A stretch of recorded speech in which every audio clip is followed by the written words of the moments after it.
लक्ष्मण की तरह हैं। बड़े भाई राम का जो आदेश होगा, लक्ष्मण जिस प्रकार से राम के साथ बंद चल दिए थे, हम लोग भी आपके साथ बंद चलने को तैयार हैं और हम लोग भी संघर्ष करने को तैयार है सर।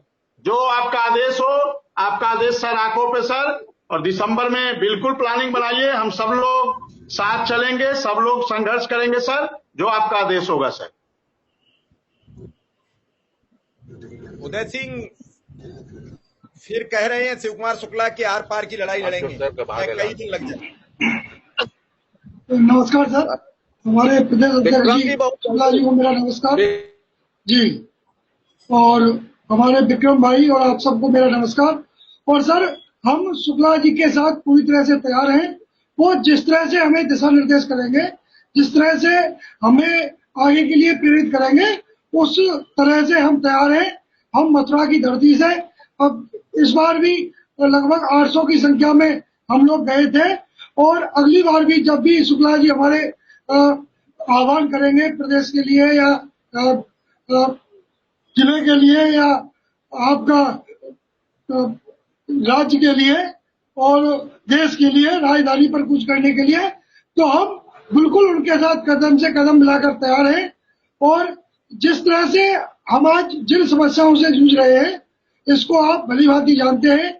और आंगनबाड़ी सेविका, सहायिका, मिनी आंगनबाड़ी कार्यकर्त्री हैं। आप सभी के लिए वीडियो बेहद ही महत्वपूर्ण होने वाली है। हाल ही के अंदर कुछ ऐसे कार्य हुए हैं, हाल ही के अंदर कुछ ऐसे सराहनीय कदम उठाए गए हैं, जिनको देखने के बाद अब आंगनबाड़ी सहायिकाओं के मानदेय वृद्धि की जो आशाएं हैं वो चरम पर पहुंच गई हैं। फिलहाल के लिए ये वीडियो आपने देखी होगी, फिलहाल ये इंट्रो पॉइंट था, पूरी वीडियो आप देखें। फिलहाल कोई भी डाउट हो कमेंट में लिख करके पूछें। अब ये अपडेट पूरा देखें। समस्याएं इतनी छोटी छोटी है जो इतनी विकराल रूप धारण कर चुकी है। आज हमारे अधिकारी इस तरह से हिटलर हो चुके हैं कि वो सरकार के संरक्षण में सरकार का कोई आदेश भी मानने को तैयार नहीं है। जिस तरह से माननीय विजय करण आनंद जी जब अपने विद्यालय की अवकाश तालिका में लिखते हैं कि 31 अक्टूबर की छुट्टी अवकाश रहेगा माननीय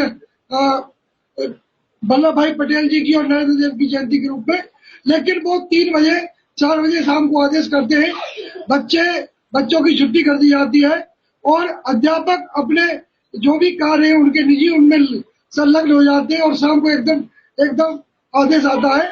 तो ये क्या है? और अभी हमारे भाई विक्रम सिंह कह रहे थे कि जिस तरह से शासन में बैठे अधिकारी मंत्री ये जो पंगु बने हुए हैं माननीय मुख्यमंत्री जी के, तो आप किस तरह के मंत्री हैं जब आप अपने विभाग के कार्य स्वतंत्र रूप से नहीं देख सकते? तो आप पर जो प्रभार है स्वतंत्र प्रभार, वो कैसा स्वतंत्र प्रभार है जब आपके संविदा कर्मी तिल मरने को मजबूर है, शिक्षा मित्र मर रहे हैं, अनुदेशक हाई कोर्ट की single bench double bench supreme court तक लड़ रहे हैं, तो आप हम लोगों से चाहते क्या है?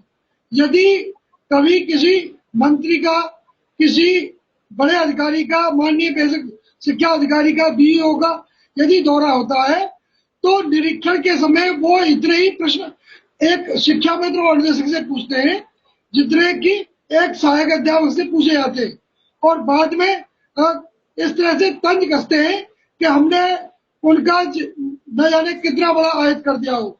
हम समान शिक्षा रखते हैं, समान योग्यता हमारे पास है, हम स्नातक है, बीटीसी है, टीईटी है और 20 वर्ष से अनुभवी है, और इसके बावजूद ही हमारे साथ जो सौतेला व्यवहार किया जा रहा है ये कहाँ तक न्यायोचित है?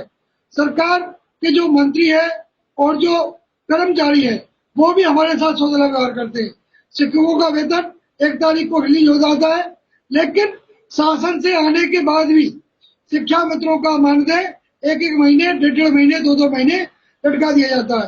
तो हम जो लड़ाई लड़ रहे हैं अब पेट की लड़ाई है। पहले से ही भूखे बैठे हैं, तो ये लड़ाई प्रदेश तक, जिले तक या देश तक कैसे लड़ी जाए, ये हमारे लिए एक यक्ष प्रश्न है। तो हमें सबसे पहले तो अपने अधिकारियों से लड़ाई लड़नी है और अधिकारियों के बाद तब हमें शासन से लड़ाई लड़नी है, और इसके लिए हम दोनों जगह कमर कसे हुए हैं। जी सर, बिल्कुल आप ठीक कह रहे हैं कि दोनों जगह कमर कसे हुए हैं। कमर कसोगे तभी कुछ होगा। बिना कमर कसे कुछ नहीं होगा। विक्रम सिंह, ट्रांसफर को लेकर भी अनुदेशक बहुत परेशान है, पूछना चाहता है क्या रहा ट्रांसफर में, क्या होगा कि नहीं होगा। पहला चरण ही फंस गया है, कहते हैं उसके तो चरण ही फंस गए या उसके पांव ही उल्टे थे, वो तो शुरुआत पे ही गड़बड़ा गया है, आज तक क्लियर ही नहीं हुआ। सर, महिलाओं का एक प्रतिनिधिमंडल 1 से 2 दिन में परियोजना कार्यालय जाने वाला है।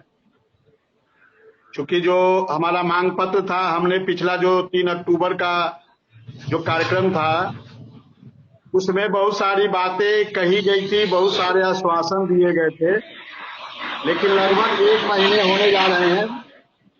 3 तारीख को 1 महीना हो जाएगा, लेकिन अभी तक उस पर कहीं कोई कार्रवाई होता हुआ दिखाई नहीं दे रहा है। तो इसी को लेकर महिलाएं मिलने भी जाएंगी और एक अल्टीमेटम भी देकर आएंगी कि 1 हफ्ता के अंदर यदि हमारे उन सभी मामलों पे कार्रवाई नहीं हुई तो 1 हफ्ता के अंदर फिर लखनऊ के परियोजना कार्यालय